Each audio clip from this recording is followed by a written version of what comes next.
porque isso acaba servindo de material de pesquisa para a gente posteriormente, assim, sabe?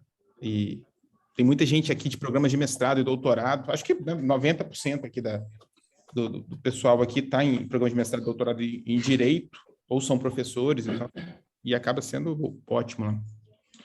Professor Bolzan, o senhor acha que podemos começar? Podemos começar. Se o Então, Alexandre eu vou só fazer o seguinte, eu vou só desativar o microfone de todo mundo. Tentem ligar aí, professor Bolzan, professor Alexandre. Bruno, eu liberei o seu também. Deu certinho, né? Tá ok. Então, vamos começar, então. Pessoal, inicialmente, uma boa noite a todos e a todas. É um prazer estar aqui em mais uma live do Cyber Leviatã. A gente tem tentado aí romper até mesmo com a interdisciplinaridade, falando de temas transdisciplinares na medida em que tenta abranger questões não só do direito, da política, da democracia, saúde, educação, economia, enfim. A gente está tentando discutir todas essas áreas e o impacto que a inteligência artificial, a tecnologia, essa revolução que nós estamos vivendo, tem. E acho que nada mais justo do que trazermos aqui hoje o professor Alexandre Chiavegato Filho, que é professor livre-docente de Machine Learning da Faculdade de Saúde Pública da USP, com graduação em Economia também pela USP, doutorado em Saúde Pública pela USP e pós-doutorado na Universidade de Harvard. Vocês estão vendo que só pelo currículo dá para ter noção do que sabe o nosso palestrante, do tanto que já pesquisou para chegar até aqui. E isso também eu acho que corrobora um compromisso do Cyber Leviatã desde o seu primeiro encontro, que é o compromisso de prezar pela qualidade não só dos assuntos, mas também dos palestrantes que aqui falam. A gente sempre se preocupa muito com essa questão, porque se a gente quer debater tecnologia, é preciso que se debata com qualidade e de maneira segura. O Cyber tem tentado ser esse lugar para que as pessoas obtenham fontes seguras de informações, ou, no mínimo, debates de qualidade. E, graças ao empenho do professor Bolzan, no sentido de, digamos assim, de captação de palestrantes, a gente tem conseguido levar isso à frente de maneira que tem dado uma repercussão muito interessante, não só nas nossas redes sociais, mas também nas pesquisas que as pessoas comentam com a gente. O professor Alexandre vai falar hoje sobre os impactos da inteligência artificial. E antes dele começar, eu gostaria de passar a palavra ao professor Bolzan, que é, na verdade, o coordenador dessa parte do Cyber, enfim, o grande idealizador do nosso observatório e, enfim, quem acaba nos guiando aí por esses caminhos, às vezes tortuosos, às vezes doloridos, mas às vezes também muito gratificantes, que são os caminhos da pesquisa, sobretudo nas áreas envolvendo tecnologia. Fiquem todos à vontade, essa reunião está sendo gravada, vai ser disponibilizada posteriormente no nosso canal do YouTube, podem se manifestar pelo chat, mandando mensagem, e, enfim, a gente vai, na medida do possível e da disponibilidade do palestrante, passando algum eventual questionamento para ele. Professor Bolzan, a palavra está com o senhor. Obrigado, Alisson. Bem-vindo, Alexandre. Boa tarde, boa noite a todos e a todas que já estão aí conosco hoje, novamente, né? Na realidade, no nosso segundo encontro do segundo semestre de 2021, nós, né, retornamos no dia 4 de agosto, né, e vamos até dezembro nessa atividade, né, que é uma das atividades levadas a cabo pelo observatório. Eu fico muito grato pela aceitação do convite que o Alexandre fez, né? Eu não o conhecia, eu conheci por alguns trabalhos, alguns textos, e fiquei bastante curioso, né, a respeito da sua atividade, né, e da possibilidade dele vir contribuir aqui, como disse o Alisson, com as nossas pesquisas, né, e com as nossas dúvidas com relação à matéria, mais do que qualquer outra coisa. Então, fico muito agradecido, Alexandre, por ter disponibilizado o seu tempo para estar conosco, dizer que é uma satisfação de contar com ele como, né, parceiro do Cyber agora, e esperamos que todos tirem o maior proveito aí dessa fala, dessa conversa, desse diálogo aqui com o Alexandre. Né? Então, passo a palavra. Como eu disse, Alexandre, a nossa ideia é fazer uma conversa bem informal, né? Então, né, os nossos convidados têm, né, total liberdade, autonomia e optam aí da maneira que preferem fazer a condução da sua fala. Obrigado e bom proveito a todos. Ótimo, obrigado, professor Bolzan, obrigado a todos pela presença, pelo convite. Eu trouxe aqui alguns slides que eu queria apresentar alguns resultados nossos mais recentes, que eu queria colocar, dar exemplos práticos, né, sobre como a inteligência artificial toma decisões e sobre os potenciais usos de inteligência artificial. Com foco aí na minha área, que é a área da saúde, né, desenvolver esses algoritmos para tomarem decisões na área mais difícil de todas, que é a área da saúde, né? Nenhuma área envolve tantos fatores que interagem de uma forma tão complexa, levando aí aos problemas graves de saúde, levando ao óbito, levando à necessidade de internação de pacientes, etc. E os algoritmos conseguem aprender essas nuances, conseguem aprender esses detalhes, e eu acho que vai ser uma das áreas aí que, com certeza, os algoritmos vão ser mais importantes, né? Então, eu trouxe aqui uma apresentação, mas é algo relativamente curto, e aí depois a gente já abre para conversa. Compartilhar aqui, tudo bem? Deixa se está liberado aí para ti. Ah, tá. Ótimo, está liberando. Tá, né? Estão Sim. vendo aqui? Está perfeito. Tá ótimo. Deixa eu só... Certo. Então, é exatamente isso, sobre isso que eu vou falar. Então, eu vou falar sobre aplicações aí na área da saúde. Vou começar com dando uma intuição sobre o que seria inteligência artificial, né? Mais especificamente, o que seria a área que hoje domina a inteligência artificial, que é a área de machine learning, tá? Então, hoje, machine learning é basicamente um sinônimo de inteligência artificial. Então, eu vou começar dando um pouco de intuição e aí já vou partir para a parte prática, para ir sedimentando isso, né? Sobre o que é exatamente essa história de inteligência artificial e de machine learning. Então, eu sou professor aqui da Faculdade de Saúde Pública da USP, e aí eu tenho o laboratório, que é o LabDAPS, que é o Laboratório de Big Data e Análise Preditiva em Saúde, aqui da faculdade, onde nós trabalhamos exclusivamente com machine learning para a área da saúde. Tá? Então, como desenvolver esses algoritmos para tomarem decisões inteligentes na área da saúde. Tá? Então, vamos lá. Então, o que seria machine learning? Como eu falei, machine learning hoje, inteligência artificial, é praticamente sinônimo, tá? Mas historicamente não era. Tá? Então, o que você tinha como inteligência artificial antes do domínio de machine learning? Você tinha máquinas tomando decisões, computadores tomando decisões a partir de regras definidas por humanos, estabelecidas por humanos. Tá? Então, como é que você, por exemplo, como é que o computador identificava spam de e-mail?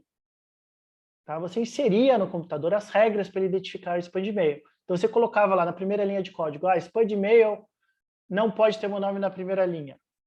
Spam tem que ter a palavra compre. Você ia colocando aí um monte de regras aí, e o computador ia seguindo essas regras para tomar decisão. Isso é o que a gente chama hoje de inteligência artificial clássica, tá? Ou boa e velha inteligência artificial. Era uma forma de inteligência, sim, porque o computador estava tomando uma decisão relativamente complexa, tá? Mas era a partir de regras estabelecidas por humanos. Qual o problema disso? É que nós humanos temos uma dificuldade muito grande de explicar de uma forma clara as nossas decisões. Tá? Por quê? Porque decisões inteligentes são complexas. Tá? É difícil explicar de uma forma simplista uma decisão inteligente. É difícil colocar no papel, explicar exatamente por que eu tomei essa decisão. Por exemplo, até as coisas mais simples. Né? Por exemplo, como é que eu sei a diferença de um hipopótamo para um rinoceronte, por exemplo? A hipopótamo e rinoceronte, dois animais relativamente gordinhos, relativamente grandes. Como é que eu sei a diferença? Como é que eu explico qual que é a diferença? Tá? Eu posso começar a tentar explicar. Por exemplo, o rinoceronte tem que ter um chifre. Mas não tem que ter um chifre o rinoceronte. Pode não ter um chifre, eu bato o olho e sei que é o rinoceronte. O rinoceronte, então, tem que ser cinzento. Também não tem que ser cinzento. Se pintar o rinoceronte de amarelo, eu vou bater o olho e vou saber que é um rinoceronte. Tá? Então, como é que eu sei que um animal é rinoceronte e outro é hipopótamo? Porque eu criei regras complexas na minha cabeça, que não são fáceis de explicar.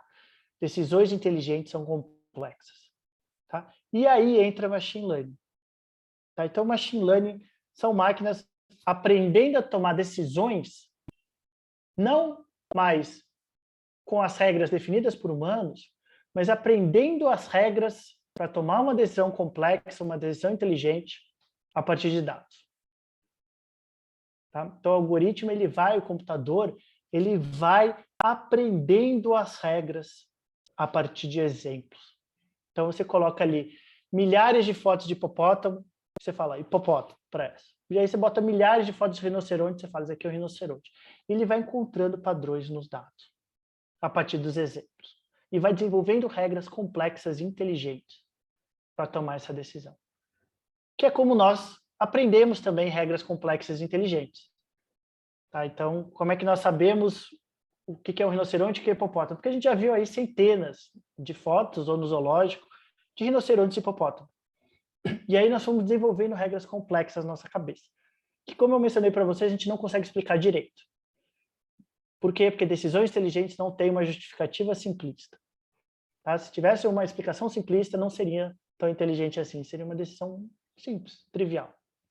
Tá? Então, essas regras complexas que o algoritmo consegue aprender. Então, ele consegue aprender uma complexidade muito maior do que se você tiver um humano lá falando que a spam de e-mail tem que ter meu nome na primeira, não pode ter meu nome na primeira linha, por exemplo. Que é falso. Tá? Tem muito spam de e-mail que coloca lá, cara Alexandre. Tá? Então, aí o algoritmo, via exemplos, ele consegue aprender as nuances para tomar os detalhes das regras para tomar uma decisão inteligente. Tá? Então, essa é a ideia por trás de machine learning, aprendizado de máquina. Então, máquinas aprendendo as regras a partir de exemplos. Tá, e para isso, a gente tem várias estratégias, vários algoritmos aí que buscam padrões nos dados, né, que nós temos que otimizar esses algoritmos, treinar esses algoritmos. A gente tem que pegar esses algoritmos na mão.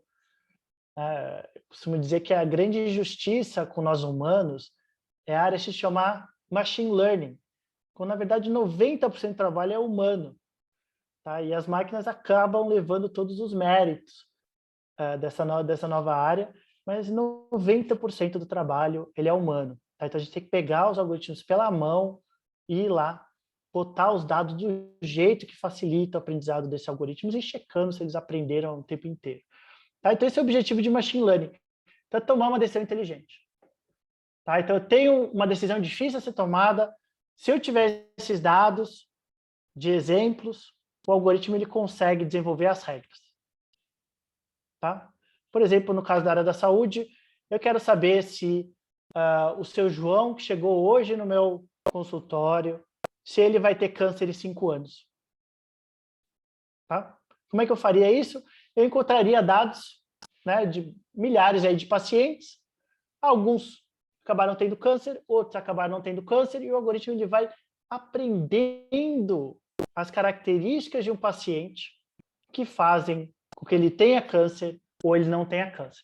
Aí ele aprendeu as características ali, chegou o seu João no meu consultório, eu insiro os dados do seu João no algoritmo, o algoritmo fala, ó, pelas regras que eu aprendi a tomar essa decisão, lá com aqueles dados, lá com aqueles exemplos, o senhor João, com as características que ele tem uma chance, uma probabilidade de 92,5%, por exemplo, de ter câncer em 5 anos. Tá? Então, o algoritmo ele aprende as regras, via exemplos. Tá? E chegam os novos dados, ele consegue tomar uma decisão, porque ele já aprendeu as regras. Tá? Então, essa é a ideia por trás de machine learning. Então, problemas em geral práticos para tomada de decisão. Tá? Então, eu tenho um problema difícil aqui pela frente, eu consigo treinar o algoritmo para aprender todas as regras, as nuances, os detalhes para tomar essa decisão inteligente. Certo? Então, agora, era essa intuição. Então, como eu falei bem rapidamente, é uma coisa interessante aí de inteligência artificial, né, que há 5 anos eu passava 80% da minha palestra tentando explicar para as pessoas o que é inteligência artificial, porque praticamente ninguém tinha tido contato. Né? Hoje, felizmente, aí a grande maioria das pessoas já sabe mais ou menos, ou já tem uma intuição aí do que seria inteligência artificial. Né? Há uns anos atrás, as pessoas achavam que era robô e etc., que era ligado à robótica. E, na verdade, a grande ironia, né, que robótica é uma das áreas mais atrasadas em termos de inteligência artificial.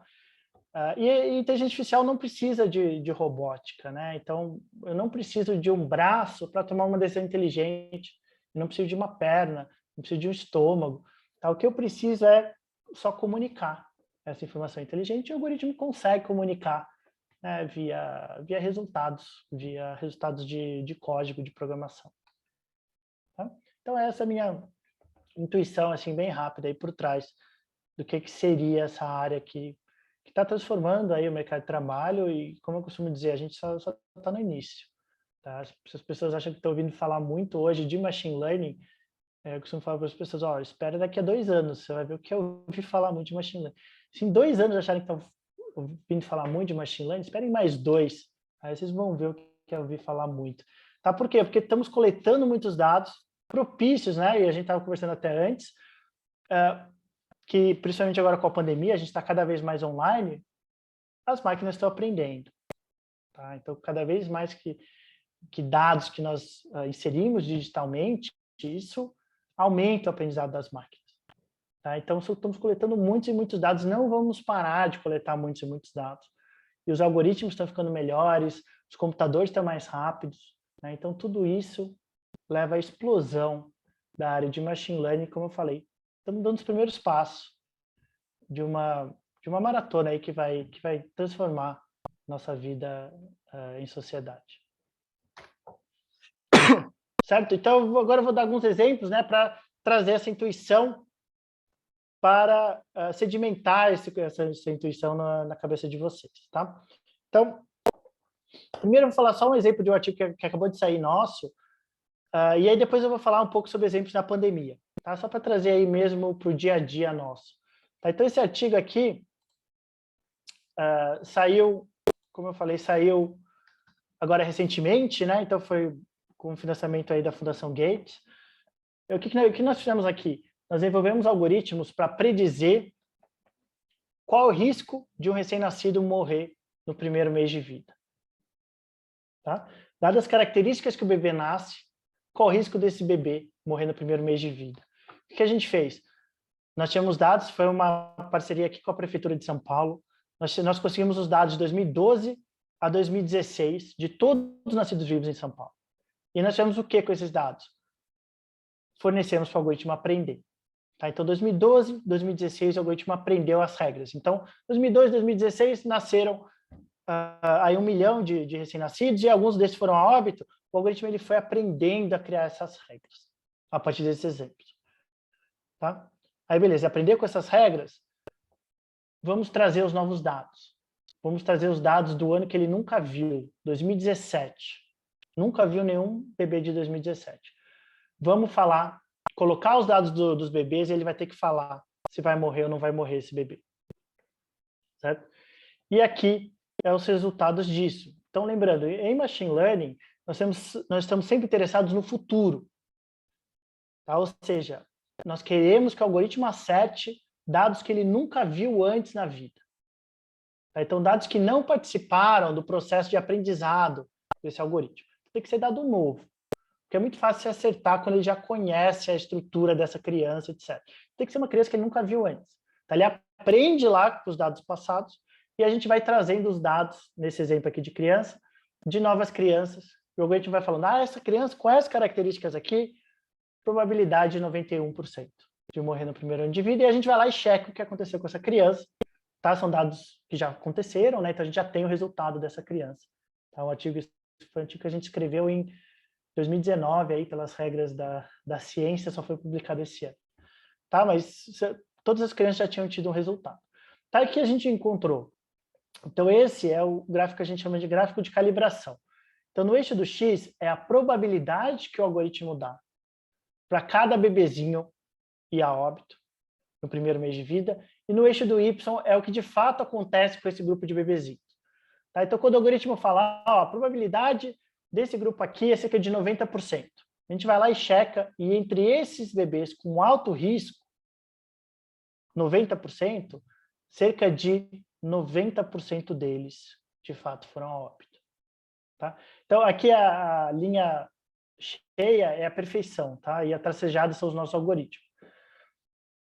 quando o algoritmo fala 50%, a gente vai lá e checa, e entre esse bebê, cerca de 50% de fato vão a óbito. Quando o algoritmo fala que é 10%, a gente vai lá e checa, e entre esses bebês, cerca de fato, 10% acabou indo a óbito.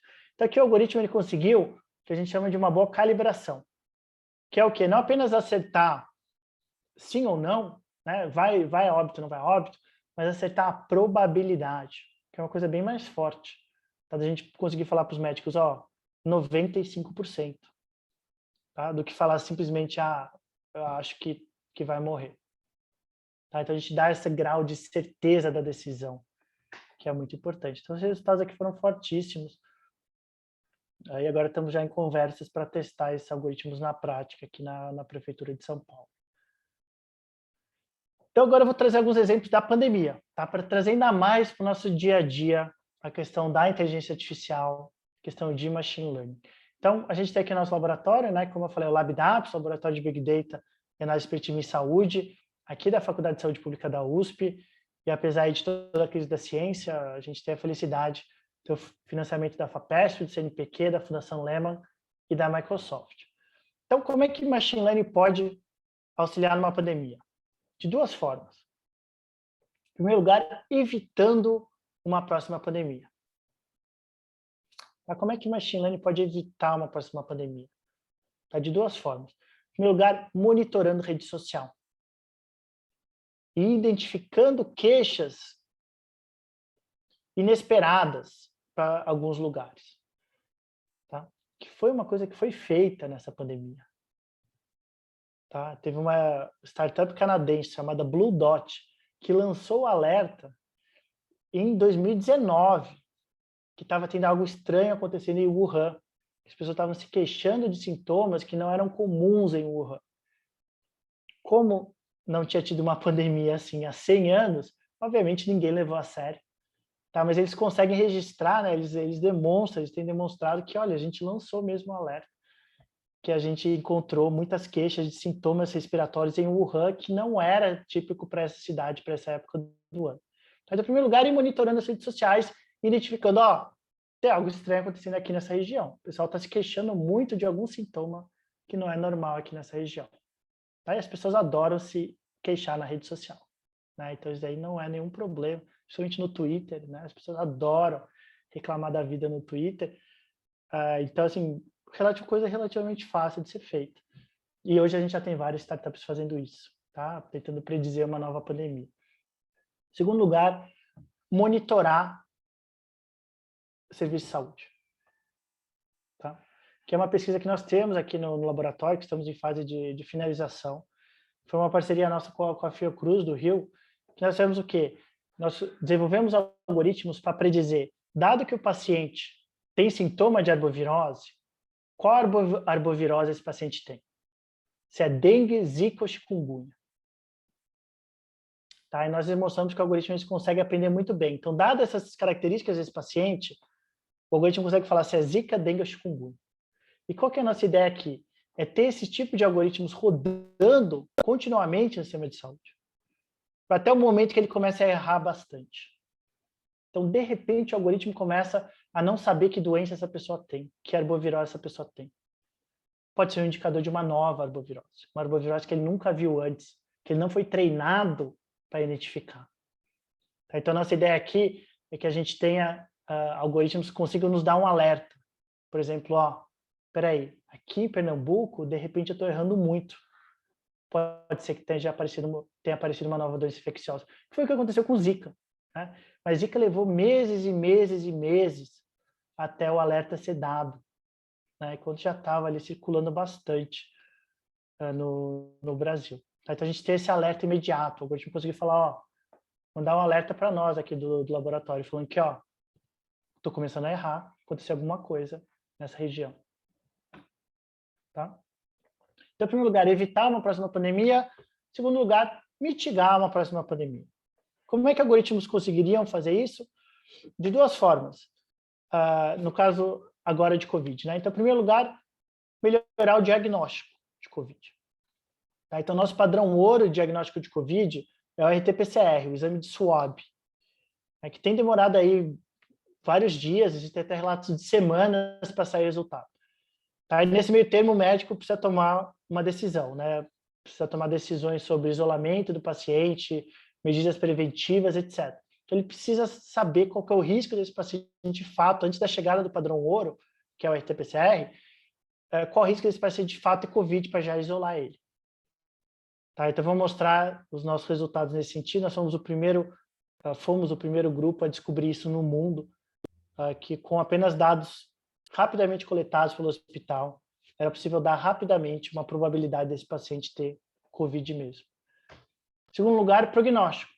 Então, dado que o paciente tem Covid, qual é o risco desse paciente ir a óbito, ir para UTI e precisar de ventilação mecânica? Tá? Ou seja, dado que o paciente tem Covid, qual é o risco dele ter um prognóstico negativo? Tá? Que não é nada fácil, porque é uma doença nova, ainda se tem pouca experiência com a doença, os protocolos não estão bem estabelecidos, etc. Tá? Então, será que o algoritmo ele consegue aprender que, dadas essas características e esses resultados de exame desse paciente, qual a probabilidade dele acabar na UTI daqui a uma semana? Tá? Eu vou mostrar que os algoritmos conseguem muito bem também. Então, em primeiro lugar, a questão do diagnóstico. Isso foi uma parceria que a gente teve com Einstein, que foi um dos primeiros hospitais a ter muitos casos confirmados de Covid no Brasil. Tá? Então, nós conseguimos aí, via essas nossas parcerias, acesso aos 235 primeiros pacientes do Einstein. Tá? E nós começamos vendo o seguinte, vamos ver só com as variáveis mais rapidamente coletadas, que seria o quê? Idade, sexo, exame de sangue. Tá? Uma coisa que basicamente todos os pacientes faziam quando chegavam no hospital com sintomas de Covid. Vamos ver se só com isso o algoritmo já consegue dar uma probabilidade desse paciente ter Covid. E aqui a gente mostra de novo que os algoritmos aprenderam muito bem. Tá? Então, de novo, quando o algoritmo falava que era alta, 90%, cerca de 90% de fato tinha. Quando eu falava que era média, cerca de uma proporção média tinha. Quando eu falava que era muito baixa, muitos poucos tinham. Aí nós fomos o primeiro grupo, como eu falei, a descobrir isso. E desde então, vários grupos ao redor do mundo já validaram nossa descoberta em várias outras amostras, em vários outros contextos. Tá? Nosso artigo aqui tem cerca de 1 ano e a gente já tem 60 e poucas citações científicas desse artigo. Em segundo lugar, prognóstico.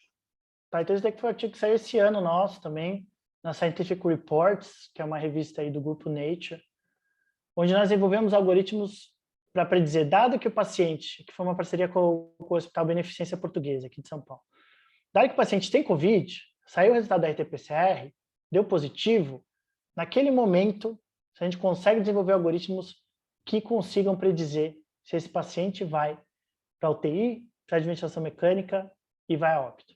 Tá? E, de novo, nós mostramos que eles aprenderam muito bem. E aí entramos também numa questão, né, de muito interesse do laboratório, que é a questão dos algoritmos multiuso. Que é o quê? Será que o algoritmo que prediz bem UTI, será que ele prediz bem também óbito? Tá? Um algoritmo que nunca viu nenhum caso de óbito. Será que o fato de que ele aprendeu a identificar risco do paciente para UTI, será que ele funciona em outros desfechos graves? Tá? A gente mostrou que sim. O algoritmo ele consegue, ele aprendendo sobre UTI, ele consegue tomar boas decisões sobre óbito também. Tá? Que vai ser muito importante aí no futuro, para a gente não ter que treinar algoritmo para cada problema diferente de saúde. Se a gente tiver um algoritmo que consegue aprender gravidade como um todo, tá? A gente já consegue falar para o hospital, para o médico, ó, esse paciente daqui é grave. Tá? Possivelmente não dê alta para ele. Tá? Tudo isso nos levou a criar aí a rede Yakov-BR, que é a inteligência artificial para a Covid-19 no Brasil, que é coordenada aqui por nós, a Faculdade de Saúde Pública da USP, mas temos aí colaboração de várias universidades aí no Brasil inteiro e temos a felicidade aí de ter o financiamento do CNPq para essa rede. Então, o que nós estamos fazendo? Então, já criamos, né, essa rede de hospitais nas 5 regiões brasileiras para desenvolver algoritmos que tomem decisões inteligentes para a Covid e analisar se eles generalizam bem. Ou seja, será que um algoritmo que toma decisões, que aprende a tomar decisões inteligentes em São Paulo, com dados de São Paulo, será que ele funciona em Porto Alegre? Será que ele funciona em Curitiba? Será que ele funciona em Belém?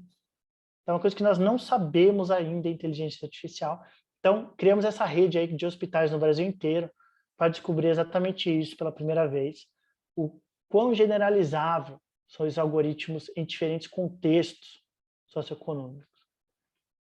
E hoje já temos cerca de 30 hospitais, aí, como eu falei, em todas as regiões brasileiras, e aí tivemos a felicidade de receber o prêmio Abril e Dasa de Inovação Médica recentemente.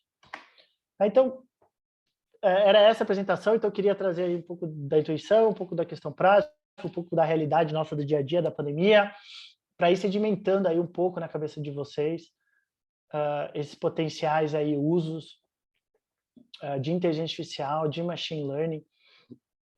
Como eu falei, eu acho que a área de saúde é particularmente interessante para machine learning, devido à sua complexidade, à sua dificuldade de estabelecimento de regras, tá? De fatores que interagem, levando aos problemas graves de saúde, são muitos fatores que interagem. Tá? E o algoritmo ele serve exatamente para isso, para capturar essas regras, capturar essas nuances nos dados.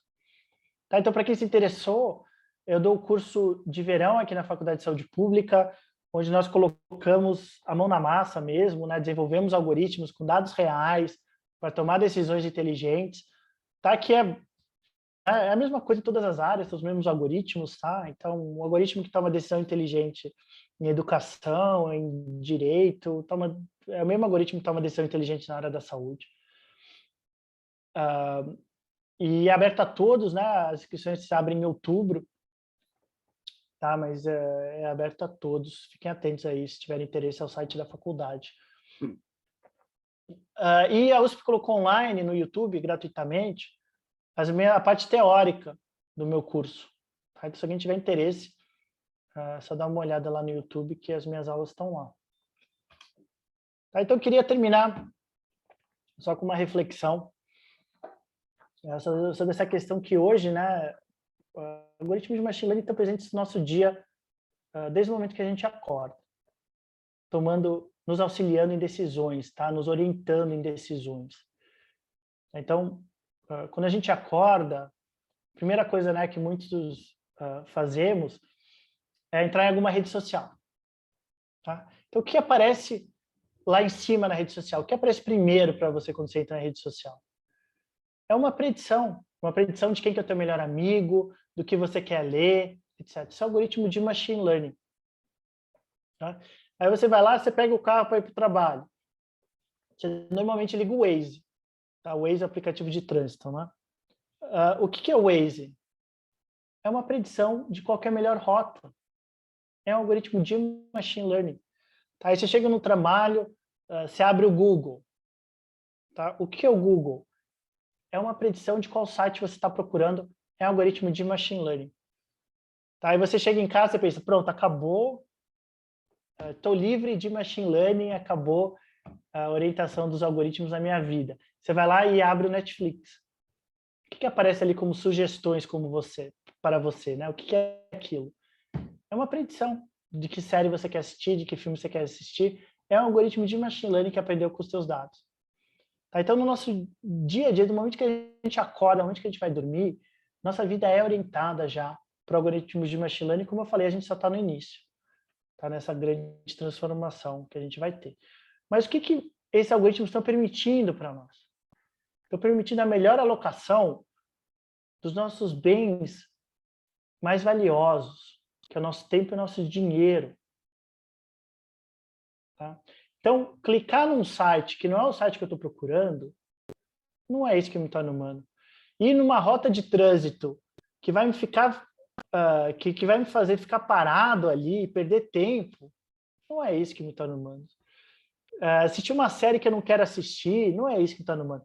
E à medida que vamos tomando melhores decisões, graças a esses algoritmos de machine learning, vai sobrando mais tempo e mais dinheiro para a gente fazer o que nos torna humanos. Então, o algoritmo não passeia meu cachorro. O algoritmo não abraça meus pais. O algoritmo não bebe um chopp com os meus amigos depois de dia de trabalho. E à medida que nós vamos tomando melhores decisões graças a machine learning, vai sobrando mais tempo e mais dinheiro para fazermos exatamente aquilo que nos torna humanos. Eu acho que, no fim das contas, machine learning vai liberar o nosso potencial como seres humanos. Então, eu queria agradecer de novo pelo convite e a todos pela presença. Então, nada disso seria possível, essa grande equipe que temos hoje no LabDAPS. Então, hoje temos 20 pesquisadores, entre alunos de iniciação científica, mestrado, doutorado, pós-doutorado, pesquisadores visitantes, professores em ano sabático, todos pesquisando o dia inteiro sobre algoritmos de machine learning para melhorar decisões na área da saúde, essa área tão difícil e tão complexa. Tá? Então, graças a eles que todos esses nossos resultados aí recentes e muitos aí que estão para sair têm sido possíveis. Então, a gente tem o site, o laboratório, se alguém quiser acompanhar os nossos resultados aí mais recentes, tem o meu Twitter. Os alunos fizeram o Instagram do laboratório, tá? Então, se alguém tiver interesse em acompanhar aí as novidades, os alunos se esforçaram bastante para criar esse Instagram e estão mantendo atualizado aí com as novidades da área dos nossos resultados, da área de machine learning como um todo. Então, se der, sigam lá, @labdaps. E esse aqui é o meu e-mail. Então, de novo, queria agradecer aí a todos pela presença e ao evento pelo convite. Muito obrigado, pessoal. Muito legal, hein, Alexandre? Gostei. Estava notando muita coisa aqui com a tua fala, porque, de fato, no campo do direito, não só no campo do direito, mas, de certo modo, se pegar em um viés da ciência política, da filosofia política, a gente tem um olhar bastante crítico em relação à questão das potencialidades, dos impactos, vamos dizer assim, da inteligência artificial, machine learning, etc. Eu acho que foi legal, assim, até o teu resgate em relação à própria conceitual, de certo modo, mas, né, eu vou aproveitar a tua disponibilidade, tua presença aqui, e vou colocar uma questão mais para te ouvir do que, né, porque assim, a gente está sempre buscando assim, caminhos, né? E eu acho interessante, exatamente um pouco, talvez por isso, a coisa da pensar machine learning e saúde, né? Traz talvez um olhar, vamos dizer, bastante de expectativa otimista, de certo modo, ou seja, como isso pode nos ajudar, inclusive, né, como você mesmo mostra aí, talvez a prevenir, sobretudo num contexto como a gente está vivendo hoje, ou seja, a gente está tão impactado por essa questão da pandemia que se um instrumento como inteligência artificial servir para, né, de alguma forma, não só prever, né, como você mesmo mostra, mas também fazer algum tipo de gestão do processo, né, de uma nova pandemia, isso nos conforta, de certo modo, né? nos traz uma certa perspectiva, vamos dizer assim, positiva em torno da machine learning, né? Por outro lado, a gente vê muitas vezes, né, muitos autores fazendo um olhar, vamos dizer assim, aquilo que nós estávamos conversando no início também, né? O próprio Agamben na Itália, muitos autores discutindo exatamente, né, como isso de alguma outra forma acaba impactando a questão dos direitos individuais, das liberdades, etc., por conta desse acompanhamento que é feito para conseguir obter esse resultado. Esse acompanhamento, vamos dizer assim, virtual, eletrônico ou pela inteligência artificial. Né? Então, eu fiquei com, né, entre outras coisas, aqui duas questões que me parece que eu gostaria de te ouvir, assim, porque uma diz mais diretamente, mais objetivamente, a questão quando você falou da questão do uso da inteligência artificial para prever pandemia, né, no caso tanto o monitoramento de redes sociais, monitoramento de sistemas de saúde, etc., né? E o uso das informações para diagnóstico e prognóstico por meio de inteligência artificial, o que me pareceu esses mecanismos eles funcionariam bem para um processo, vamos dizer assim, de gestão do sistema de saúde, tanto gestão no sentido de custos até mesmo, mas também gestão no sentido de uso dos meios disponíveis do sistema, né? Ou ele também poderia ser utilizado no sentido mais, vamos dizer, mais qualitativo, de certo modo, na perspectiva de ele pode contribuir para um melhor tratamento, vamos dizer assim, tratamento no sentido efetivo, né? das doenças, etc. Né? Esse é um aspecto, né, que me pareceu que está muito ligado à questão, por exemplo, se há um prognóstico, não, a expectativa de que X% desses pacientes evoluam, né, para, vamos dizer assim, para uma ventilação, para ir para a UTI, né, isso permite que haja uma gestão, por exemplo, dos meios de UTI disponíveis, né, isso que é importante, por óbvio, né, também. Então, nessa linha. E o segundo, que talvez, né, não sei, mas é a parte final da tua fala, inclusive, né, que é exatamente essa questão da perceber a questão, o impacto da inteligência artificial, por exemplo, o Waze, o que seja, todos esses instrumentos que nós temos aí, que a gente usa, né, e que pode ter um olhar como esse que tu faz, ou seja, de uma melhor alocação, né, porque se o Waze te dá um caminho mais rápido para tu chegar ao teu destino, né? Em princípio, ele está fazendo uma alocação de recursos mais adequada, né? E está te permitindo mais tempo, até, de certo modo. Mas, ao mesmo tempo, a gente sabe que esse te dar o caminho não é de graça, né? Ele está também... hoje, ele é o gestor, por exemplo, do trânsito do urbano. Né? Se ele quiser... Se a máquina quiser causar um caos urbano, ela causa. Né? Tem até uma pesquisa que eu vi há um tempo atrás, não sei se foi, já faz um bom tempo, um alemão que fez, eu não me lembro exatamente qual era, se era um artista, que levou N celulares para um lugar e a inteligência artificial achou que havia um congestionamento naquele lugar, que na realidade não existia ninguém, eram muitos celulares no mesmo lugar ao mesmo tempo. Né? Então, quer dizer, isso mostra que você tem que ter informações de qualidade para essa inteligência artificial dar respostas melhores. Porque se as informações também não forem de qualidade, acabam... Então, fiquei, né, entre outras coisas, né, te agradeço muito toda a tua fala, mas essa questão da gestão, se ela está mais vamos dizer assim, mais direcionada para um sistema, vamos dizer assim, para a gestão, né, dos meios e dos instrumentos, né, disponíveis, e também essa questão da melhor alocação de como tentar, de alguma maneira, ou se não há possibilidade, se é uma questão, se é uma externalidade inevitável da própria inteligência artificial, que ao mesmo tempo em que ela nos dá, talvez, essa melhor alocação de recursos, ela nos infantiliza também. Ou seja, porque ao mesmo tempo, por exemplo, que o Waze me diz, esse caminho é melhor, ele está me dando um caminho que pode me levar para o meio de uma área de violência violenta, que acontece muitas vezes, porque, em tese, né, até em determinado momento, ele não tem essa informação, né?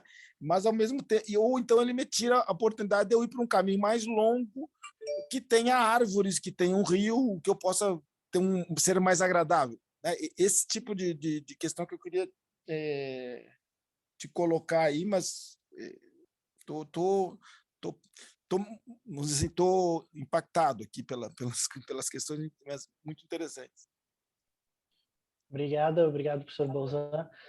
Então, em primeiro lugar, em relação à gestão, né, a gestão hospitalar, né, de fato, você pode ter o impacto direto dos algoritmos na gestão, ou seja, como é que você vai alocar os seus recursos dos hospitais em cada momento, né, predizer qual é o risco, por exemplo, de nesse momento, ter 3 pacientes admitidos na UTI, por exemplo, né, para eu alocar os leitos de UTI ali, ou mesmo alocar os profissionais, né, então isso é uma coisa que já está sendo usada na área da saúde, né, o Einstein usa bastante, o Sírio está começando também a usar, então essa questão de gestão é um pouco menos delicada, né, porque é uma questão de custo-benefício ali do hospital e de eficiência, tal, já não entra tanto em questões mais complexas de vida ou morte diretamente, é uma questão mais de eficiência ali do hospital. Então, você já tem visto isso muito, né, em todas as empresas, inclusive nos hospitais, né, como é que eu aloco os meus funcionários para determinada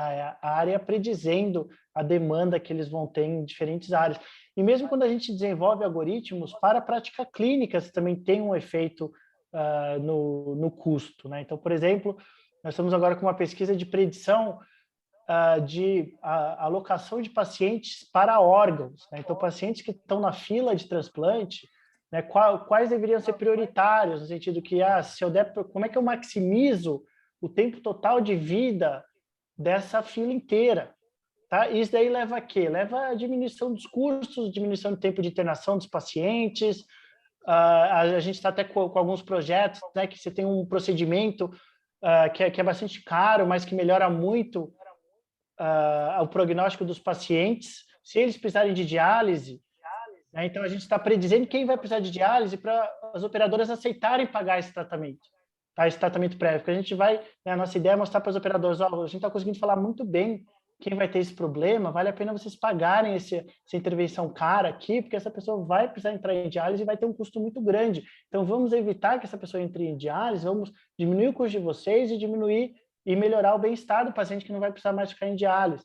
Tá? Então, direto e indiretamente, a gente tem um monte de exemplo, né? Então, aquele exemplo de Zika, dengue, chikungunya também, o algoritmo consegue falar, ó, esse paciente tem Zika, já pede primeiro o exame de Zika. Ao invés de você ter que pedir os 3 exames, né, já pede o exame de Zika e já dá o ok, já é Zika, pronto, você já poupou aí o custo de uma área com tanto desperdício como a gente tem na área da saúde. Então, essa questão aí de melhoria nas decisões, né, muitas vezes impactam também em diminuição de custos, além do bem-estar do paciente. Então, temos muitos exemplos. Em relação a essas decisões, né, essa otimização aí dos algoritmos, né, que você mencionou a questão da violência, né? O Waze às vezes estava te mandando aí para lugares mais violentos, né? Em geral melhorou bastante o Waze, né? Ele melhorou nesse sentido. Antes a gente tinha muitos Waze, né? Tinha muitos problemas nesse sentido, está diminuindo. Aquele outro exemplo que você mencionou, né? Eu acho que era um cinegrafista, não sei, que estava trolando o Waze. Eu não lembro exatamente quem, mas circulou muito essa notícia aí por conta disso, né? Colocando um monte de celular ali, ele parado no meio da rua com um monte de celular, com o Waze ligado, com o Maps, né, do Google ligado. Então, também é uma coisa, né, que as empresas foram aprendendo. Né? Então, assim, às vezes as pessoas querem que a inteligência artificial resolva tudo nesse momento exato, mas a gente precisa lembrar que é uma tecnologia que quase não existia 5 anos atrás. Tá? Então, a gente ainda está em fase de crescimento, a gente está tendo dores de crescimento de inteligência artificial, tem muita coisa a ser descoberta. Né? Então, recentemente saiu um artigo num site de tecnologia, né, que teve muita repercussão na área, de um monte de gente reclamando por que a inteligência artificial não evitou a pandemia. Eu falo, gente, não existia essa área 5 anos atrás, como é que a gente vai ter, de repente, vai resolver todos os problemas do mundo? Né? Então, tem esses desafios de crescimento, né? Muita coisa a gente está aprendendo, como eu mencionei para vocês.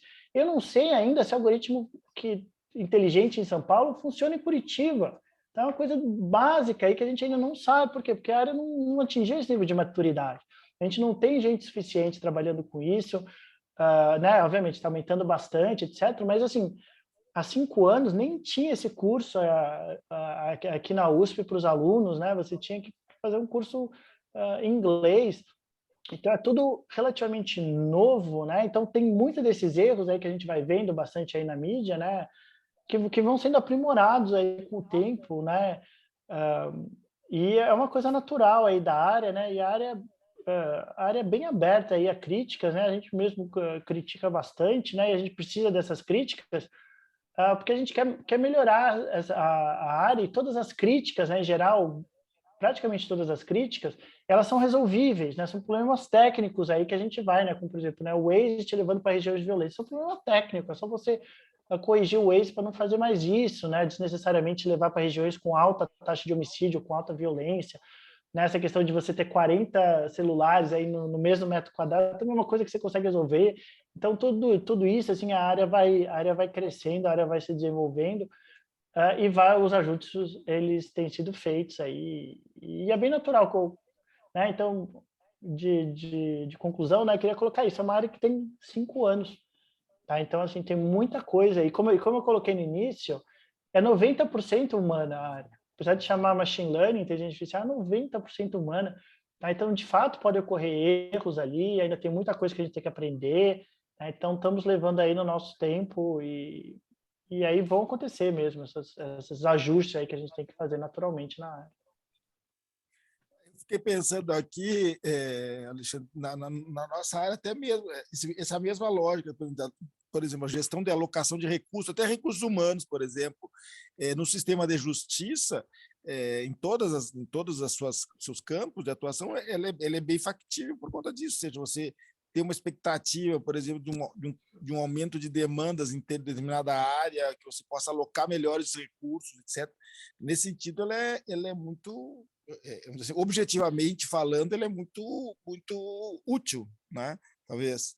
Né? Exatamente, no futuro você pode até otimizar o algoritmo para do tipo, identificar que vai ter uma demanda muito grande de seguro-desemprego, por exemplo, agora, então precisa alocar mais profissionais para essa área de aprovação aí de seguro-desemprego, por quê? Porque a economia está caindo, então, assim, essas alocações aí de funcionários vão ser muito importantes, que a gente vê muito, né, nas empresas, em todos os lugares em geral, essa diferente demanda conforme o tempo, conforme as características externas, internas, e o algoritmo ele consegue ir aprendendo aí.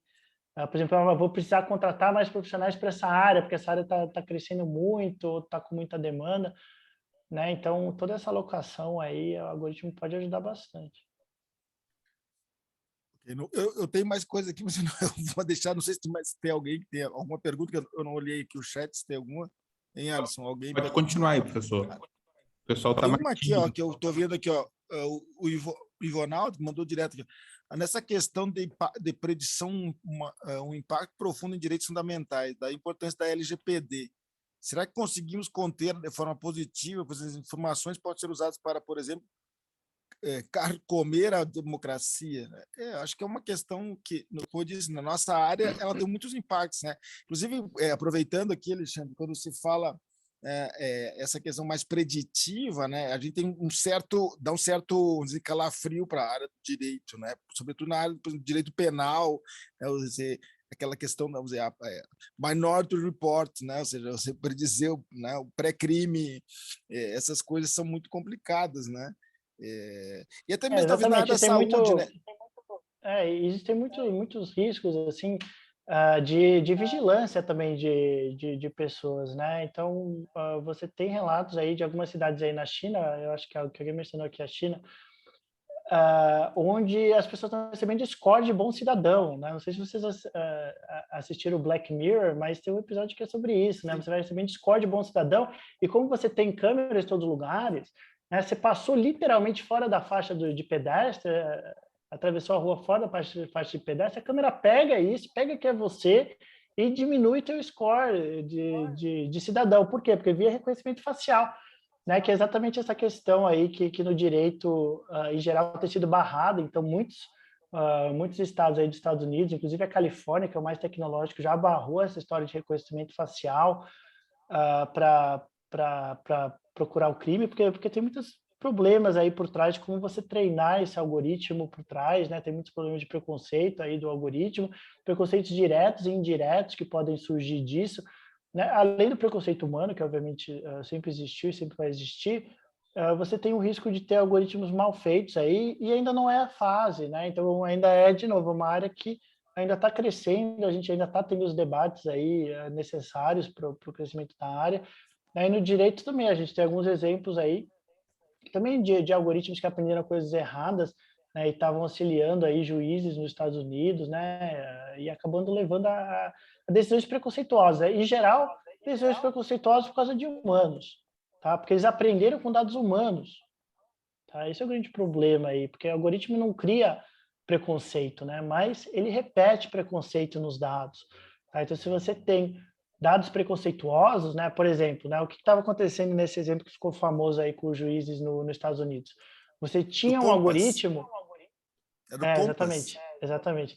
Você tinha um algoritmo que predizia qual era o risco de reincidência desse criminoso, tá? E o juiz usava isso para estabelecer a possibilidade de fiança, tá? Mas o que acontecia, né? Pessoas que moravam, né, em bairros mais visados pela polícia, tá? Em geral pessoas negras, tá? Tinham muito maior risco de serem pegos se cometessem um crime. Tá? Então, você tem uma pessoa branca e tem uma pessoa negra, a pessoa negra tem uma probabilidade muito maior de ser pega cometendo um crime, porque é muito mais visado pela polícia. Tá? A polícia anda mais nos bairros negros, ela para mais negros na rua, ela para mais carros de negros. Tá? Então, você não estava medindo o risco de cometer crime, você estava medindo o risco de ser pego, tá? Que aí, de fato, você tinha pessoas negras com muito maior risco. Tá? Então, o algoritmo estava pegando isso. E aí, o interessante é que a empresa aí do algoritmo falava, não, mas a gente não está usando raça. Mas o algoritmo não é bobo, ele identificou a raça da pessoa, via onde ela mora, tá? Indiretamente, né? Conseguindo identificar que esse CEP, as pessoas são muito presas, porque a polícia está sempre parando essas pessoas, tá em cima delas, está patrulhando toda hora, cometeu qualquer desvio, você vai ser preso. Então aí gerou essa polêmica aí, e aí a empresa parou, já consertou, e agora elas ficam monitorando para ter certeza que isso aí não vai mais acontecer de novo, porque é uma área aí que a gente, né, às vezes a gente erra mesmo, é uma área muito nova, tá? Mas é uma preocupação que a gente sempre tem no laboratório de garantir que essas decisões não tenham por trás nenhum preconceito humano, como eu falei, né? Então, o preconceito que estava nesses dados aí, desse algoritmo, é porque o policial ali estava em cima das pessoas negras, tá? Então, era um preconceito humano que o algoritmo acaba perpetuando. E o que a gente quer com inteligência artificial? A gente quer superar o preconceito humano, tá? A gente quer evitar que continuem essas decisões aí, seres humanos vivem tomando decisões machistas e racistas, né, todos os dias de sua vida, né? Então a gente quer superar isso com a inteligência artificial. O que a gente não quer é que o algoritmo mantenha essas decisões machistas e racistas de seres humanos para sempre. E que você tem um erro, você tem um risco disso acontecer mesmo, tá? Por quê? Porque esses dados vêm das pessoas, tá? O algoritmo está aprendendo com as realidades. Fato, quando se fala, por exemplo, em juiz robô, né, que tem esse debate sobre o juiz, né, inteligência artificial para decidir os processos, é um pouco isso. Algumas pessoas questionam, mas o juiz vai ter esses vieses, né? E aí alguns que são mais favoráveis dizem, não, mas é mais fácil corrigir o viés da inteligência artificial do que o viés do juiz humano, né? Porque o juiz humano vai continuar sendo racista, né? O robô a inteligência artificial tu pode corrigir, né?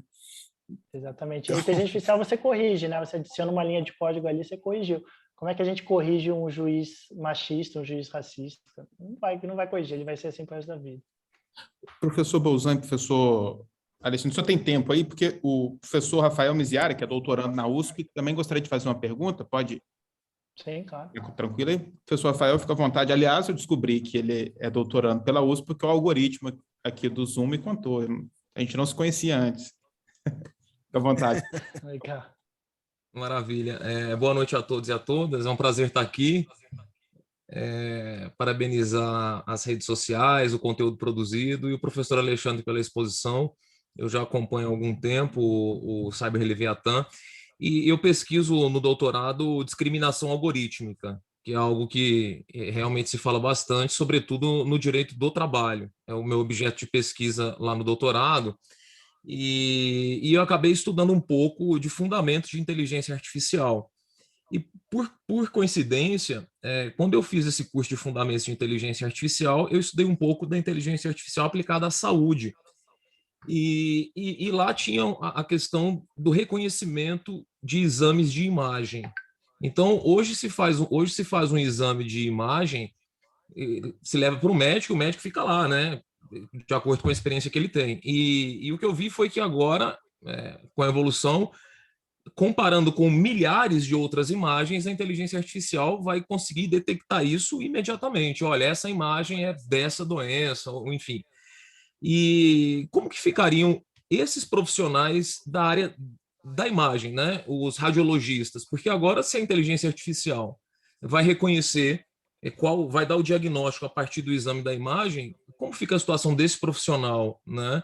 Porque, pelo que o meu conhecimento limitado em radiologia, ele faz isso, né? Ele faz o diagnóstico a partir de imagens e nós teremos uma inteligência artificial fazendo esse diagnóstico. É basicamente isso. Ótimo, obrigado pela pergunta, Rafael. Então, o diagnóstico, né? Então, o radiologista não faz exatamente o diagnóstico, ele faz um laudo, né?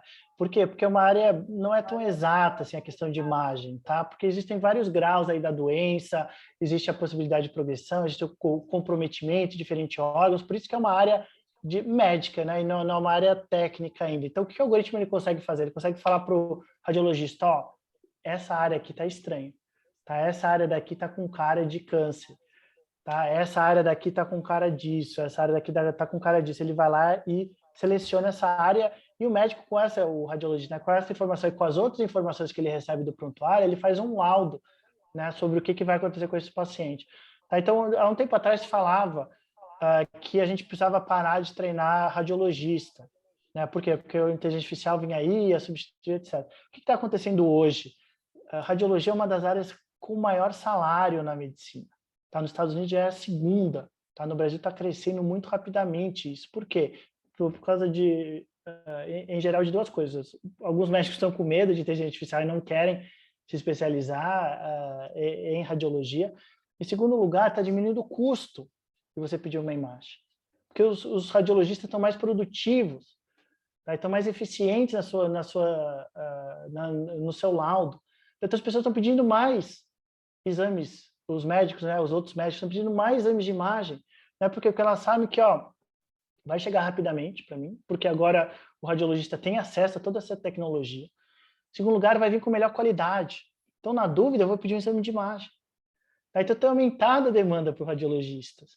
Né? Então, eu costumo dizer, tipo, existem algumas áreas que, de fato, vai ter a diminuição de demanda, né? A principal delas, carro sem condutor, né? Que está demorando bastante, começou a demorar muito mais do que a gente achava, mas eu imagino que seja uma realidade aí para os próximos anos.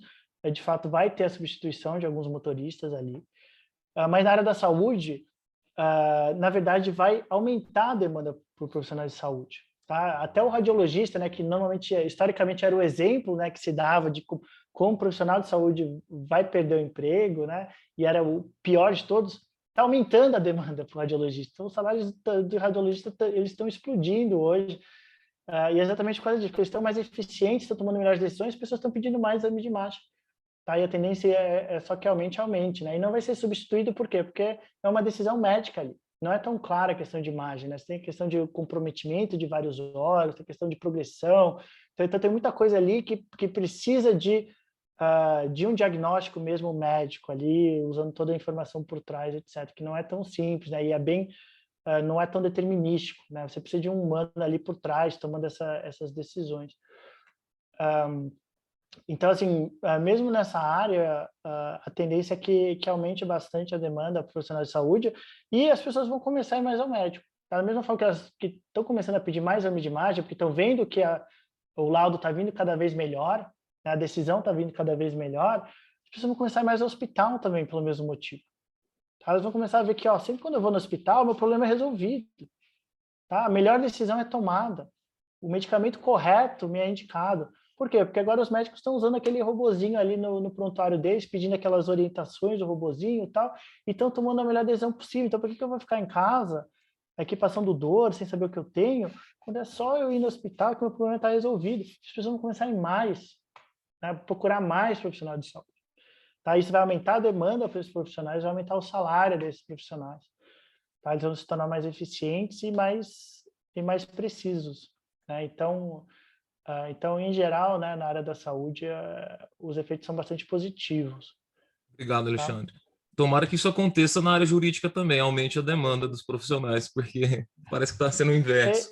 Obrigado. Eu tenho uma colega que é juíza federal, Isabela Ferrari, que ela trabalha bastante com essa questão, acho que vocês conhecem, ela trabalha bastante com essa questão de inteligência artificial e os efeitos no direito mesmo, especificamente no direito, né? Ela não é da área técnica, né? Eu já sou mais da área técnica, mas ela trabalha mais assim nos exemplos aí de aplicações na área do direito. Acho que seria uma pessoa legal para vocês terem aqui também no evento. O professor, estou pensando aqui, o professor Bolzão, acho que a princípio, não sei, acho que te conheceu por pelo menos eu acho isso, que ele te conheceu por uma entrevista ou no Fantástico, ou no Globo, e acertou em cheio de te trazer aqui, porque a sua perspectiva é completamente distinta da maioria do pessoal que veio aqui, que sempre só parece os ludistas antigos, sabe? Querendo entrar nas fábricas e quebrar as máquinas. A maioria do pessoal aqui fala tem que acabar com a inteligência artificial, porque vai precarizar o trabalho, vai acabar com as profissões. Isso eu estou trazendo essa nova vertente, que é muito... Assim, eu estou impressionado aqui. É bem diferente assim, do que a gente ouve no direito. A gente sempre ouve falar de precarização do trabalho, vai acabar os postos de trabalho, o algoritmo vai substituir todo mundo e tal. inclusive, eu acho que existem muitas críticas mesmo, né, a serem feitas. Eu tento passar uma visão positiva, porque eu sei que todo mundo que vem falar de inteligência artificial hoje em dia sempre fala muito mal, mas assim, não se compara os benefícios em relação aos malefícios. É uma diferença assim, de grau gigantesco de magnitude. Em geral, todos os problemas, né, que eu tenho visto até hoje, né, e eu gosto muito de ver críticas de inteligência artificial, são todos problemas técnicos que vão ser resolvidos, tá? Então, ainda não vi nenhuma crítica à inteligência artificial que seja uma crítica estrutural, tá? No sentido que vai piorar a sociedade ou vai fazer mal. Tá? Em relação a essa questão de substituição de alguns trabalhos, né? Eu sempre me lembro da minha família. Minha família era agricultora, né? Era uma vida horrível que eles tinham, né? Eu ainda tenho alguns parentes que estão no campo, uma vida ingrata, uma vida horrível. E aí você teve a mecanização do campo, né, que foi uma grande dor para as pessoas da época. Elas tiveram que ir para a cidade. Em geral, as pessoas não queriam ir para a cidade. E eu sou muito grato a isso, né? Eu não teria estudado, eu estaria no campo, né? Eu tenho alguns primos ainda vivendo na Itália. No campo mesmo, eles acordam às 5 da manhã, eles vão ordenhar a ovelha, eles têm uma vida que né, eu tenho possibilidade de viver essa vida, eu jamais aceitaria ter essa vida, eu prefiro muito mais, né, e tenho certeza que se eles tivessem essa opção, eles também teriam, eles gostariam de ter essa realidade que a gente tem morando na grande cidade, com acesso à educação, acesso a hospitais, né? Então, às vezes, a gente tem essas grandes tecnologias disruptivas mesmo, né, que no início parece, putz, as pessoas estão perdendo emprego, etc., mas às vezes elas estão mudando para algo mais gratificante na vida delas, tá? Menos manual e mais gratificante, que envolva mais a capacidade intelectual, que desenvolva, né, que de certa forma force elas a ir para a faculdade, force seus filhos a irem para a faculdade, né, e terem esses empregos que, em geral, estão associados a melhor bem-estar, a melhor saúde, né, e são muito mais gratificantes na vida. Então, a gente tem, de fato, essa questão, né, de inteligência artificial vai substituir algumas profissões, mas né, a gente tinha tantas profissões aí que foram substituídas, né, telefonista, né, como eu falei, boa parte das profissões aí do campo, e eu garanto que os descendentes dessas pessoas estão muito mais felizes hoje do que se elas estivessem trabalhando na profissão que os seus avós tinham. Tá? Então, assim, eu acho que a gente tem que saber lidar, né? Às vezes as pessoas também me perguntam, mas e se substituírem, né, o que você faz, né? É possível que o algoritmo escreva os próprios algoritmos, envolva os próprios algoritmos? Eu acho que é bem possível, né? E tô até contando os dias, porque aí eu vou fazer algo mais intelectualmente interessante para mim, né? Então, não vejo a hora de ser substituído. E aí eu vou fazer outras coisas aí que só eu sei fazer, né? Do que ficar competindo aí com uma coisa que um algoritmo faz. Mas, assim, eu, em geral, tenho uma visão bastante positiva aí. Eu acho que tem um exagero nas críticas, né? Não que não existam críticas, tem muitas críticas, mas, assim, do jeito que parece, né? Parece que a inteligência artificial é uma coisa ruim, né? Quando vai trazer já tem um monte de benefícios na nossa vida, como eu falei para vocês, né? No Google, você quer ficar clicando aí no site errado? Ninguém quer isso.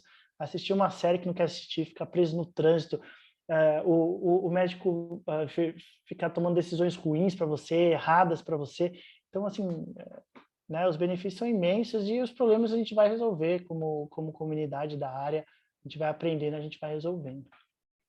Eu sou entusiasta também e achei muito interessante sua fala. Eu sempre vejo o lado positivo, à exceção de um lado que sempre me preocupa muito, que é o lado da saúde mental. A gente até comentava agora há pouco dessa questão do prazer imediato, né, do like ali. A questão da saúde mental é uma que me preocupa e às vezes me atinge. Eu falo assim, eu tenho que ficar 2 semanas fora do Twitter, o Twitter principalmente, tenho que ficar 2 semanas fora do Twitter para me desintoxicar, porque senão eu começo a brincar na rua.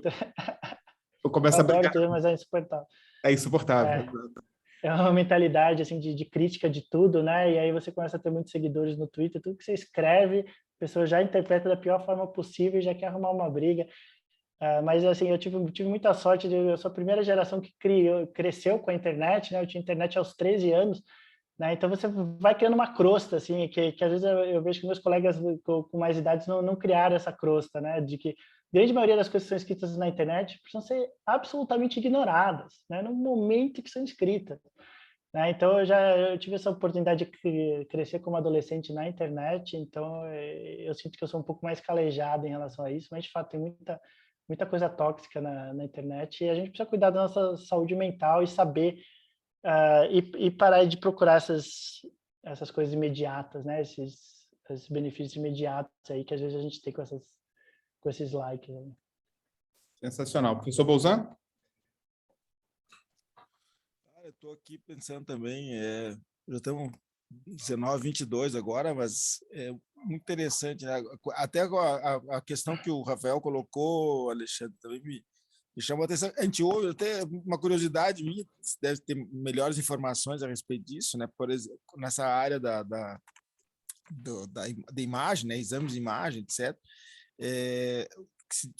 Se a informação que é dada à inteligência artificial, ou seja, a montagem da inteligência artificial, muitas vezes ela é construída, uma das questões que, sobretudo na área do direito do trabalho, inclusive se discute bastante isso, que é o uso, por exemplo, de uma certa mão de obra escrava, né, de pessoas que ficam o dia inteiro vendo imagens para poder construir essa informação para a inteligência artificial, né? Ou seja, vendo imagens de tumores e de coisas para poder, né, irem passando para e que são pagas infimamente para fazer isso, né? E é uma atividade muito, muito, muito dura também, né? No caso de imagens médicas, né, em geral são médicos que são bem pagos para isso, mas de fato tem exemplos de que não, né? Então, se você precisa treinar um algoritmo para identificar o que é um farol numa rua, né, você entra naquele Mechanical Turk lá da Amazon, que acaba contratando pessoas, em geral, da Índia, né, por 0,01 centavo a cada imagem, né, que é um trabalho extremamente precário, né, que a pessoa tem que ir, que acaba gerando muitos erros também, né, que é onde você tem né, você teve alguns exemplos aí de trabalhos mal feitos, né, por exemplo, né, o Facebook treinando a imagem de identificação de pornografia, que é uma coisa muito importante do Facebook, né, não deixar as pessoas publicarem pornografia ou publicarem violência. Você tem que alguém identificar, falar para o computador o que é ele ir aprendendo, né, aquelas regras lá atrás. Né, o que é, o que não é, o que é violência, o que é pornografia, etc. Né, e teve muitos problemas aí culturais aí do que as pessoas consideravam pornografia em diferentes países, que acabou fazendo com que os algoritmos no início tivessem muito problema. Os algoritmos são relativamente bons aí.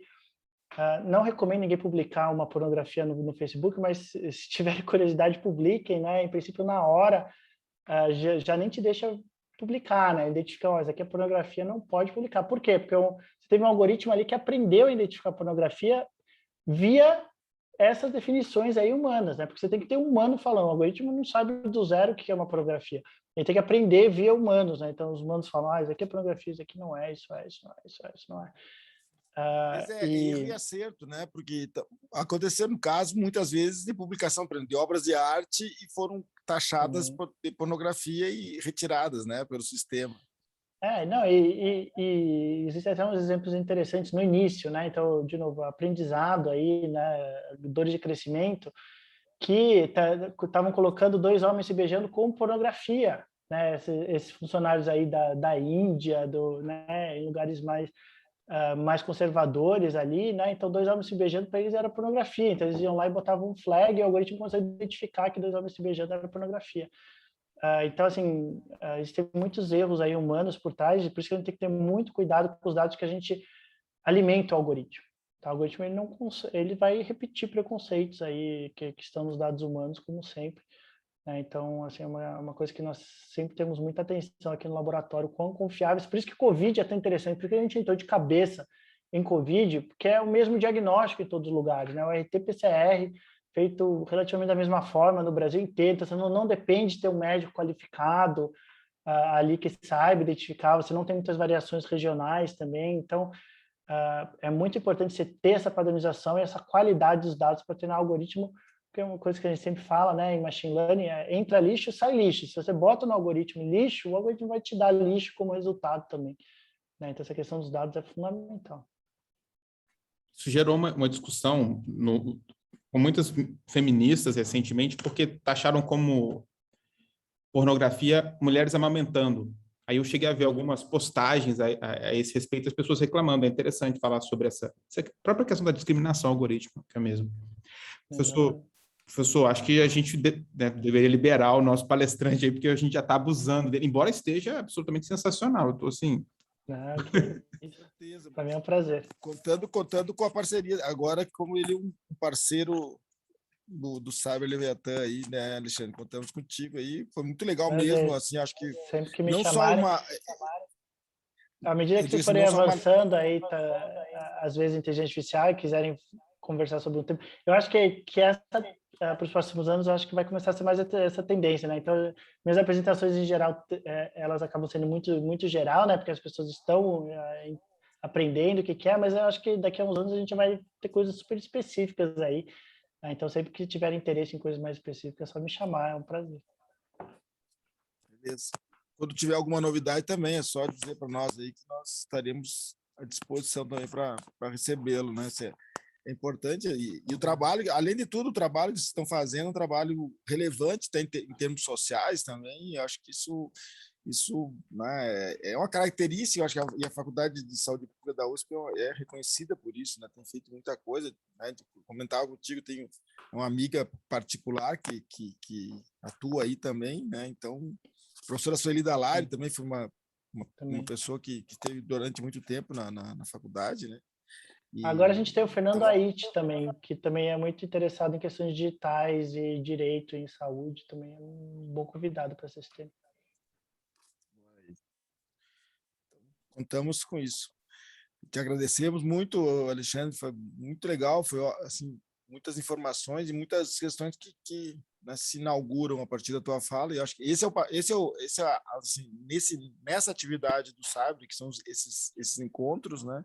Esse é o objetivo que nós temos também de fazer essa interlocução e promover aí com as pessoas, promover uma certa, assim, uma movimentação para que né, todo mundo pense em torno dos temas. Né?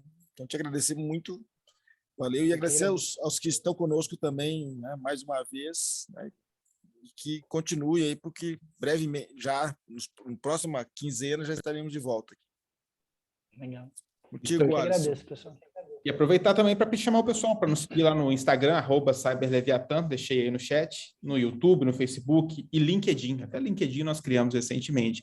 Pessoal, foi um prazer te receber aqui, foi muito legal mesmo. Assim, tem alguns alunos aqui me mandando mensagem, falando, nossa, que espetáculo, foi muito legal, leva ele na faculdade. Pô, ele é absolutamente brilhante. Muito obrigado aí. De nada, pessoal. Muito obrigado a todos. Uma boa noite. Valeu, pessoal. Tchau, boa tchau. noite, obrigado aí, Alexandre. Um abraço a todos aí. Um abraço.